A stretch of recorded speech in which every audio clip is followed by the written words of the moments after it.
Hi again, everyone. I'm Ollie Matthews. This is the Narcissistic Resistance, and this resistance video is sponsored by contribution from Anonymous E, and this is the 7th installment in her story. And this is another audio file she sent, and it's her speaking. So here we go. Good morning, Ollie. This is Anonymous E again. I'm going to do another audio recording for you, just because I think it would be easier. I was able to do it successfully yesterday. I think. I'm not sure that you were able to open it, but it was actually pretty easy. So I'm going to do the 7th installment now. Real quick side note before I start reading this letter, though, my husband and I just finished watching the Trailer Park Boys video, and we just got such a hoot out of it because he and I actually are huge fans of that show, and shows like that reflect the societal narcissism through the TV screen at you, and just and It's Always Sunny in Philadelphia is another show it's really all about narcissism. It's an amazing show, and if you've stuck with it from the beginning, you see the progression of their narcissism and their enabling of each other in that show. It's a brilliant show. kind of force you to look at the people in your life and yourself and the dynamics in your relationships and stuff. There's certain shows that he and I love to watch for that reason. The other one that comes to mind is It's Always Sunny in Philadelphia. Pretty popular show. It has Danny DeVito in it. Anyway, I'm not going to go on in detail about it, but thank you for that video. It was funny, and that helps get my husband's attention, so I appreciate it. Keeping things light, because this shit can get really heavy. This has been very hard for my husband, watching me go through the memory flood and the histrionics that happened after that. And I will get to that eventually in my story. I'm going to stop trying to talk about present day and get into this letter. So, good morning, Ollie. I've been having trouble with the pain that comes up with writing, but I moved to continue this morning after watching one of your videos. I just have to mention again how grateful I am for your channel. I feel safe to say here, dear Lord, thank you for all of your light that you shine on us all. Thank you for always being there for me, even when I didn't know you. Thank you for seeing us all through to this day. Today, we are alive. We have survived. And we have not lost your light.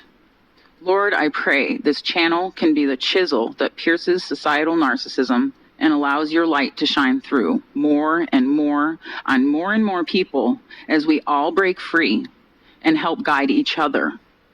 Your word guides us, Lord. Love. Not the violent, perverse love of our parents, but your love, Lord. Amen.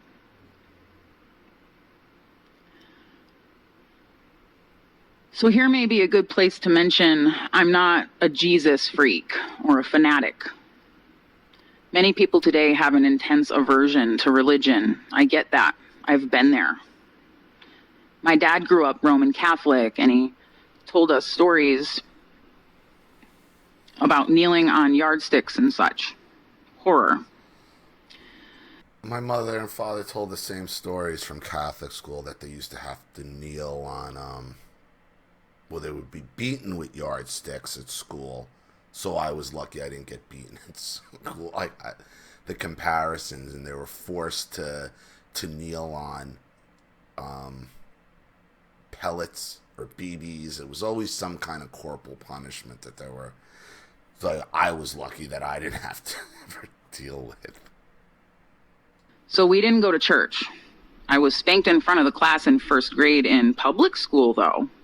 I never told them, my parents, because I'd have just been in more trouble at home.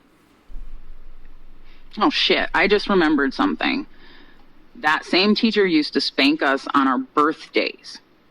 Like everyone would sing us happy birthday, then she'd spank the kid for how many years old they were. Oh my god, I had a teacher who did the same thing.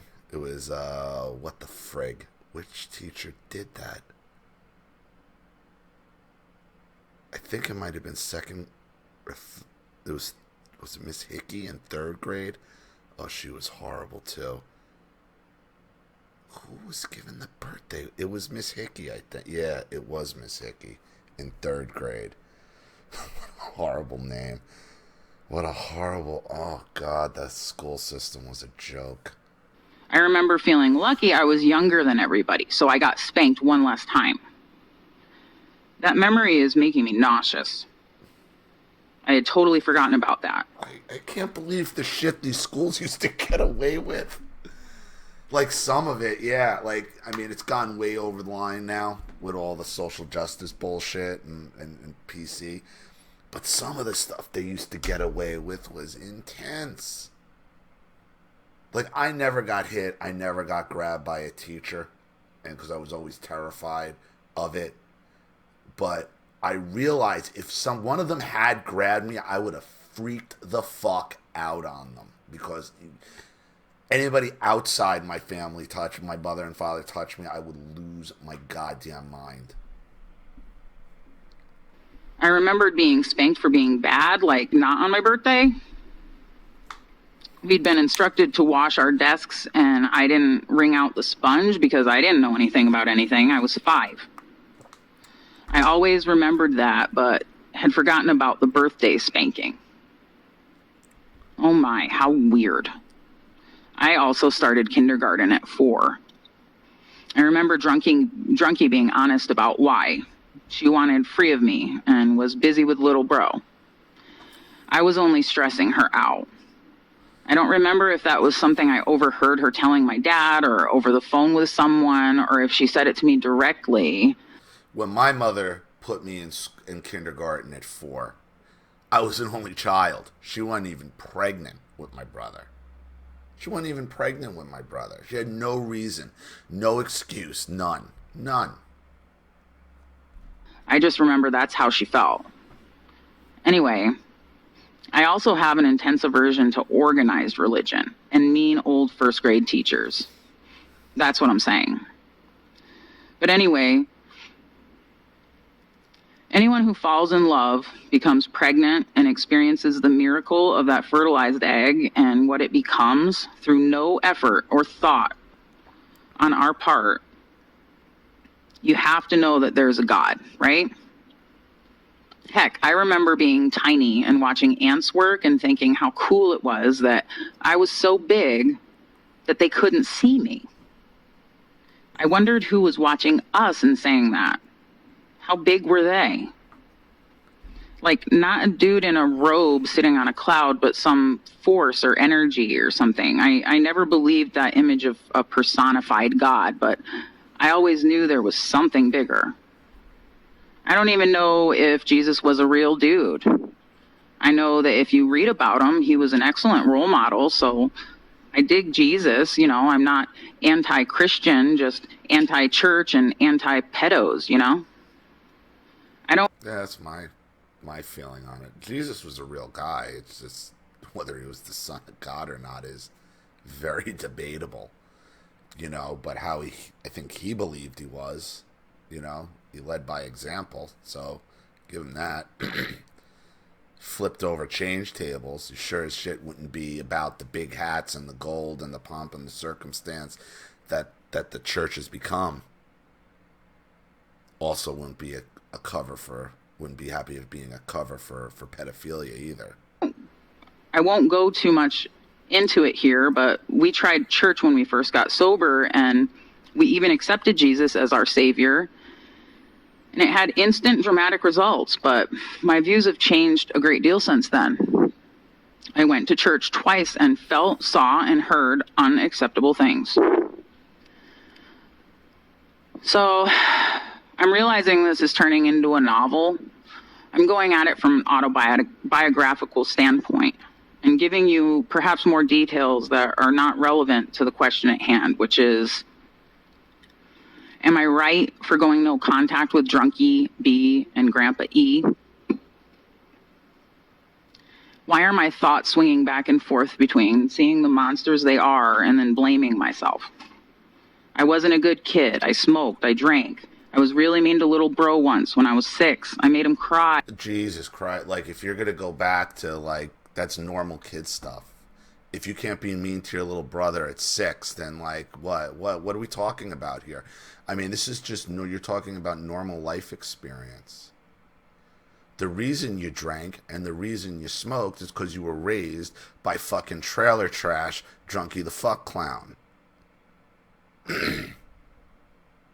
What was your example?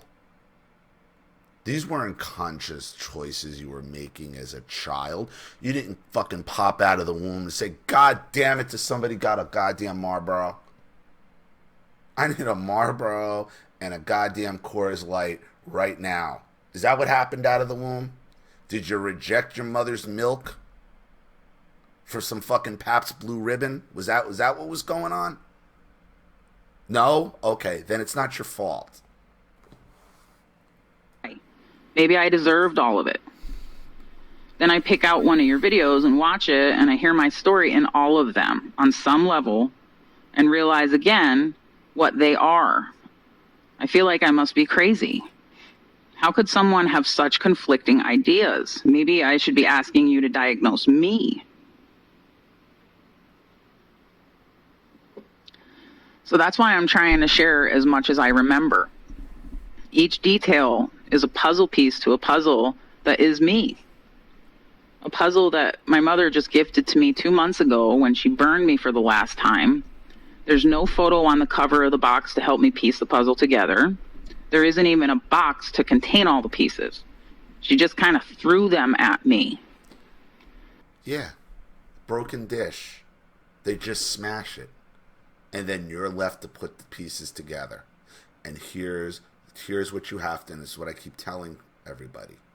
No matter what, even when you put the pieces of your puzzle or your broken dish that she smashed together, it's never going to be whole again. It's never going to be the same. You're always going to have the lasting effects of their fucking nonsense they perpetrated on you growing up. The puzzle pieces fell to the floor all over me, my husband, my children. But I'm the only one that can do this puzzle. There is no photo to go by. I'm the only one that holds the picture in my mind. Right. You're the one who has to fix this. And look, much like I say, Narcissist will use religion. That the narcissist using religion is actually an atheist because they're talking about themselves. You know, I think you gravitate to, like, recovering addicts, alcoholics will gravitate towards religion. Because, again, it's the same reason. I think it's the same purpose. Because, ultimately, you have to fix it yourself. You had to make yourself sober. That's why you finally realize, like, I'm turning my life over to Jesus or God. That's not how it works. That's not how it works. What it is it's forcing you to actually rely on yourself. And when you say, oh, this is God guiding me, and like, no, that's you. That's you doing it. So much like the narcissist uses it as, I say they're an atheist and they're talking about themselves. You're giving credit to God that should be going to yourself. So the narcissist uses religion as, I'm God. Okay? I'm God. It's me. And you use it, the recovering addict who's not a narcissist, gets snowed over like, oh, God's in control. God fixed me. No, you fixed you. You made the decision. It's a double-edged sword. I mean, religion can be used negatively in a lot of ways. Not in your case that it was overly negative. But it's negative in that you don't realize you're doing all this work yourself. Yourself. There was no magic guide. There was no flying, there was no hand. God, it was you. It's what you wanted, your conscious decisions to get sober and change your life. Now, it's very good. Now, the teachings of what Jesus might have stood for, or God might have stood for, might have led you to that path. But again, those are choices you made to look at that and to accept it into your life. Those are all on for you, and those are all positive things. As my mother, Drunkie, was supposed to have helped me piece this puzzle together my whole life, but instead, she didn't help me piece it together. And Of course not. She's the one who destroyed it. She's not going to break. The narcissist isn't going to break you and then help fix you. Ever. You got to fix you. That's what you found out at church. That's what you're finding out now. The narcissist isn't going to help fix you. Ever. Ever. Because they're the ones who if they help fix you, then they're going to have to, well, what broke you? Oh, I did. Well, there's the key to fixing you right there. So they're never going to give you that.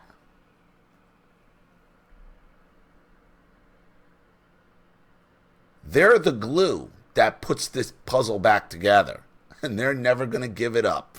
Just hid a bunch of the puzzle pieces.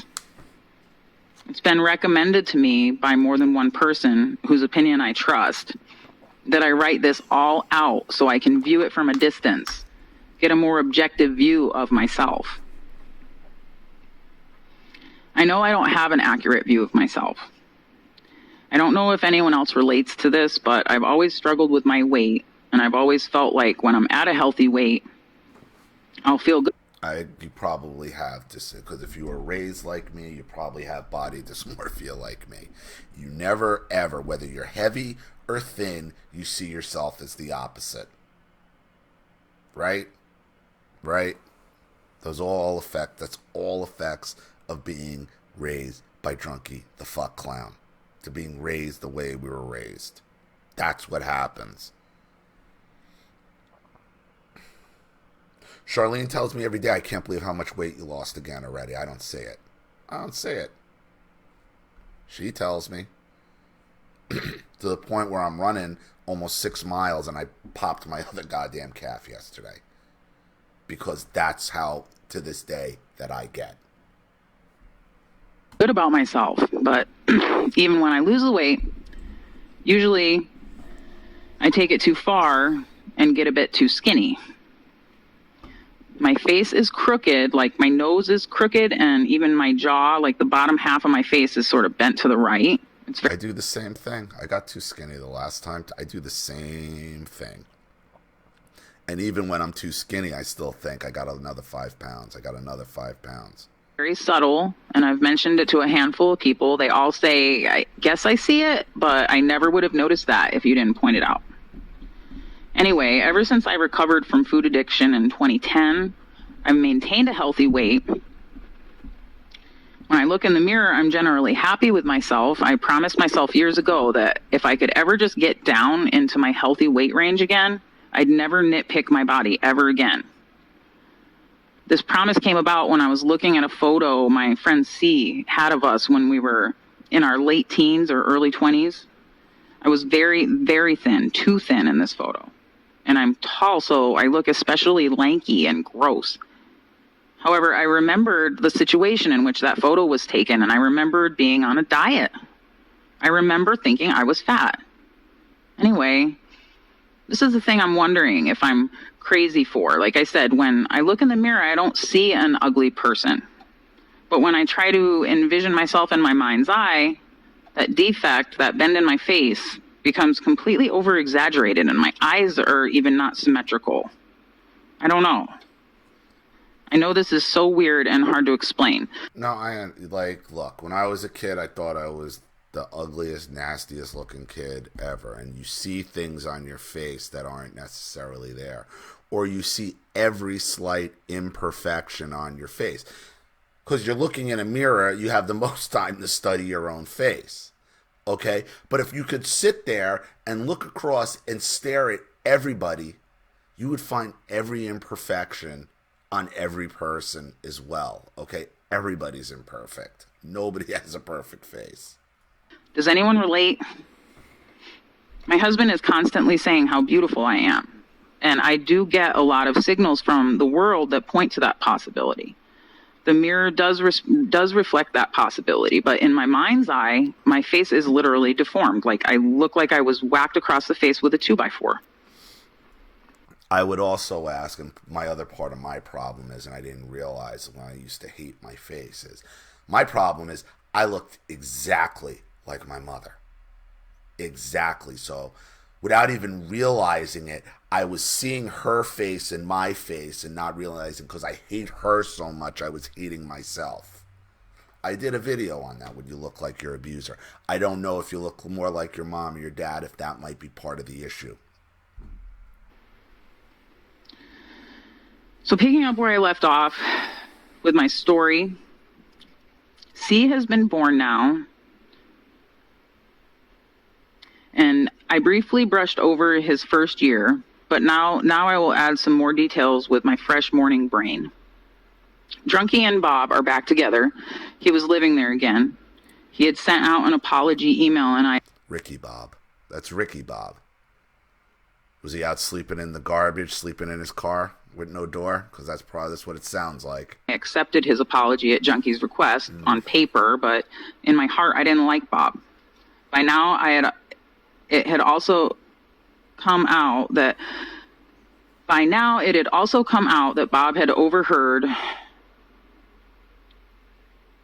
had been overheard talking about having met my mother online. So I knew she was lying about how they had met and why. So I'll say it here for the first time to anyone but my husband, that I personally feel that Bob is like an internet predator, or whatever you call those people that hunt for unhappy married women online. A gigolo? I bet Drunkie was talking all kinds of shit about Dad, and Bob saw an in. Nice house, pool, doesn't have to work, and he rarely does. I can't prove it, and I don't want to. It's just a feeling. I also remember B calling more than usual during that time, too, and being really negative about Drunkie and saying how naive she was. He was worried they'd get married. Then, right, because everybody's out for the money. Everybody's out for the money. Your mother's out for the dick and attention. She don't give a shit.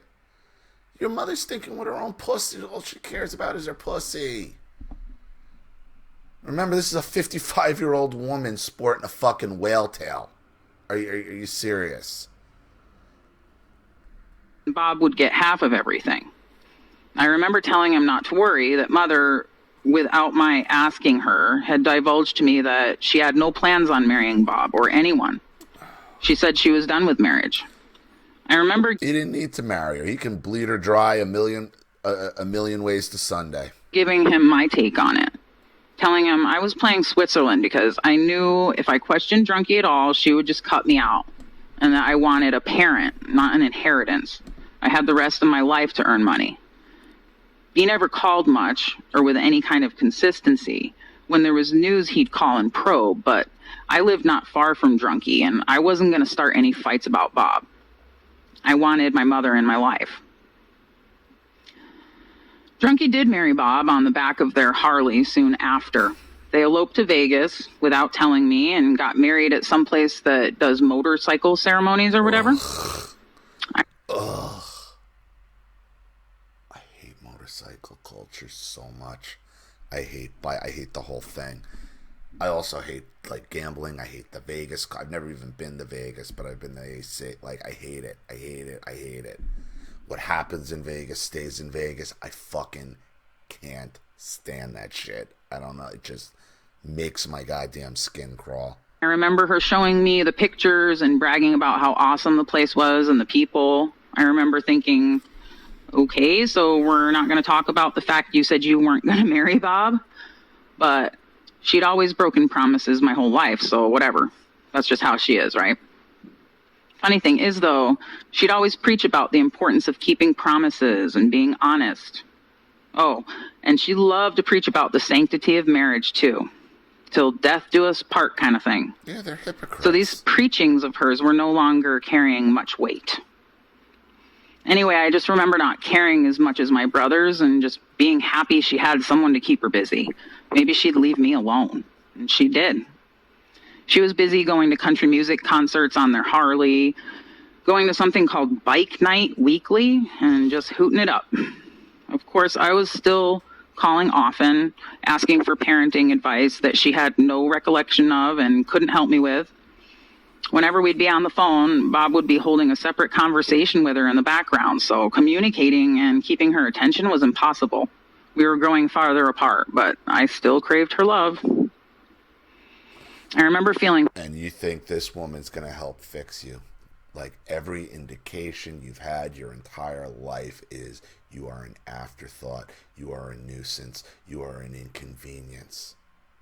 She broke you. She ain't going to help fix you. Frustrated when I talked to her about my marital issues and husband's jealousy issues and his drinking. She'd always take husband's side and try to tell me I'm too this or I'm not enough that or it's all my fault. She always hated all my brother's girlfriends and would always take my brother's side and never the girlfriend's. Right, because your brother is the son husband, break glass in case my pussy dries up and I can't get any more dick anymore because nobody wants my old fucking dusty ratty ass whale-tailed pussy any longer. Let me break glass and make sure my son husband is still around so he can take care of me. She eventually sabotages all of their romantic relationships. Well, she helps. While telling me I better get my shit together or my husband's gonna wise up and leave. He's a good provider. Don't rock the boat. How would you take care of yourself? That question got me. She succeeded there. I was earning approximately, on a good month, about $200. The girls and I still had our studio gallery, but I wasn't selling. I'd sell a piece every couple months maybe. So Drunky got me a job as a bagger at the grocery store she worked at. My friend with a baby, the same age, said she'd help with babysitting. Drunky said I needed to start saving if I was that unhappy, so I believed her. I remember being so weirded out by how she behaved at work. Flirtatious, loud, really resentful of customers and authority. I don't even know how she still had a job. Because she was over 50 and she's almost impossible to fire. Because then it's age discrimination. That's why. Once you've been in a job longer than a year, and then if you're over 40, they don't want to touch you. They can't fire you. That's why it's hard to get hired over 40. Because it's nearly impossible to get rid of you. I'm amazed you had your own... Whether or not you were selling a lot, that you would go from being an artist, like you were, making the things you were, to bagging at a grocery store with your mom, watching her make a complete fucking asshole out of herself. The same asshole she's been making out of herself your entire life. Why did you do that? Because she broke you. And she doesn't want to fix you. She wants to make sure you stayed broken. She was judgmental of Mexicans and made inappropriate jokes and stuff. I forgot to mention that. And the fact that she was talking about you not losing your husband because he's a good provider, she was only worried about in case her pussy dries up, her son husband falls through, you're the backup to the backup plan. You're the backup to the backup plan. My parents were racist. They preached the whole don't be prejudiced, don't judge people by the color of their skin. But then the jokes, my God, why do people think racial jokes aren't racist? And my mother especially loved to point people out in public and make fun of how fat they were. This one's so black this, or that one's so whatever, you name it. But she'll swear to this day she's not racist. Or worse, she'd point out a guy she thought was sexy and ear rape me with what she thought of each of his body parts. I was embarrassed that she was my blood. I understand every word, everything out of my mother's mouth was pseudo. When it wasn't just violent and crazy, it was pseudo sexual. Some girl with big tits comes on. Oh man, look, would you fuck?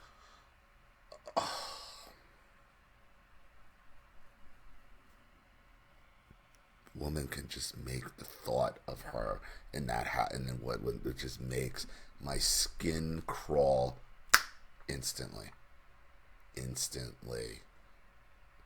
My brother too, Precious too. To the point where my brother can't sit on a couch without a pillow over him as like a blocking shield. One of the funniest things to watch, like funny, sad, not haha funny, but funny, sad, was watching Precious interact with my mother as an adult. He couldn't even have her touch him.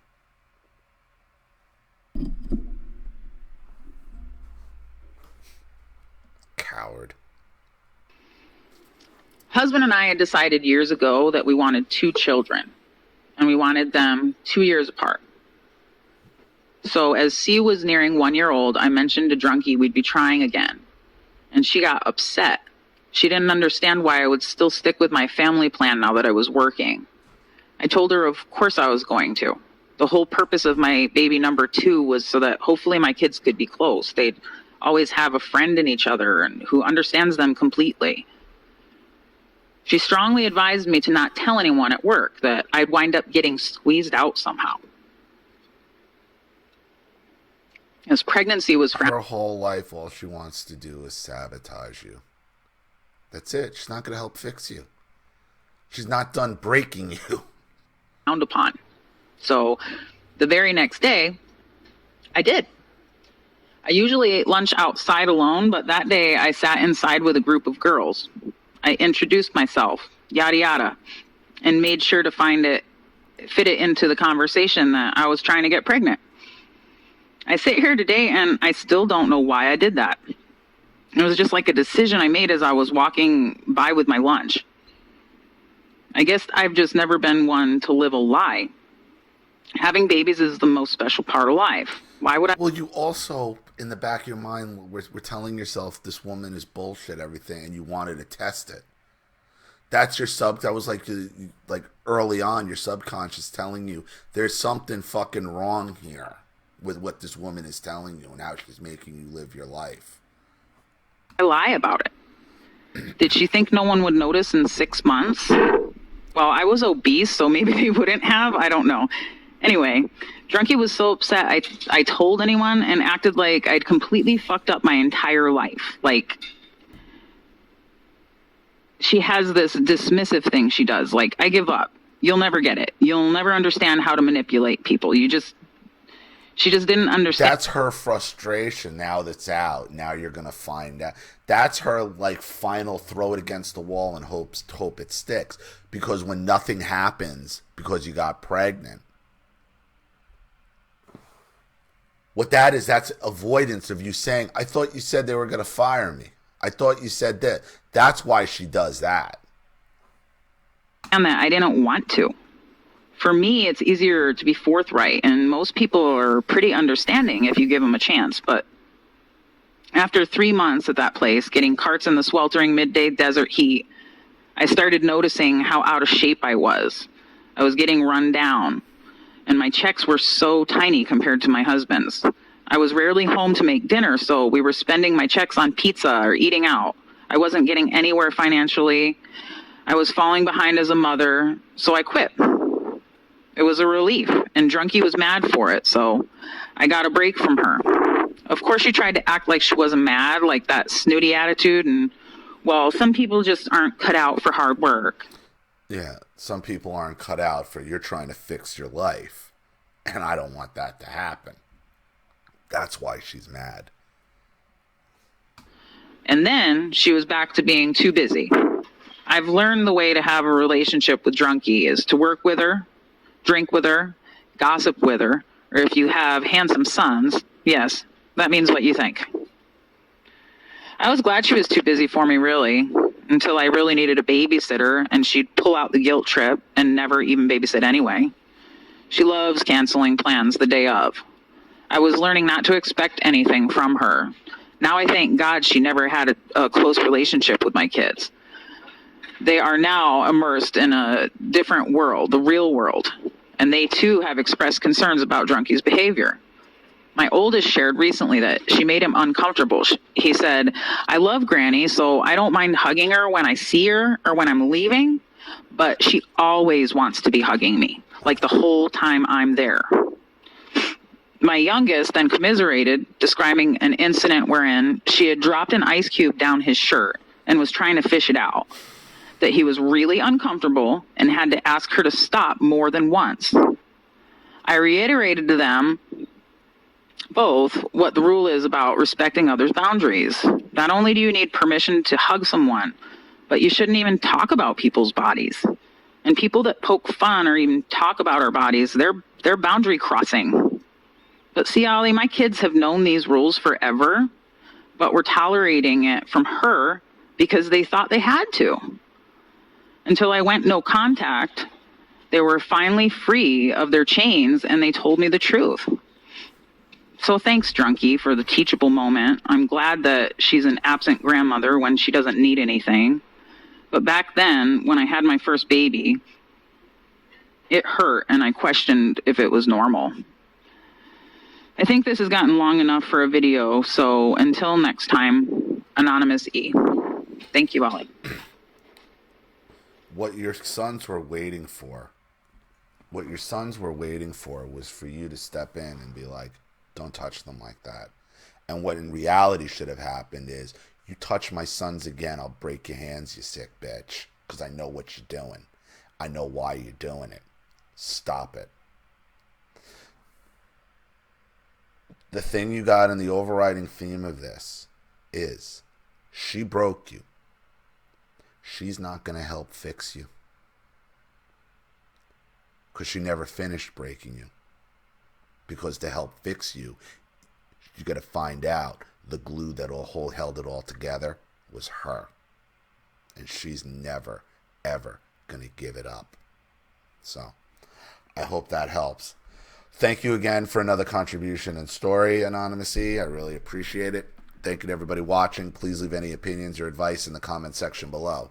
And again, if you want your story read on the channel, you have a topic you'd like me to cover, a narcissist you'd like to expose, you'd like to set up Skype, a phone call, have a private video made, or a Facebook live chat, or you'd like to sponsor a video like this for someone who needs help and can't afford it, or just make a contribution to the channel in general to keep it supported, growing, and successful, because this channel survives 100% on contributions from all of you. Without you guys, all this goes away. So if you like what you see here and you want to see more videos like this, you know what to do with the PayPal and email links in the description box. Also, please like and share this video wherever you can. Subscribe to my channel if you haven't, and be sure to click the subscription bell to be notified of all my video uploads. I'm Ollie Matthews. This has been The Narcissistic Resistance. Take care.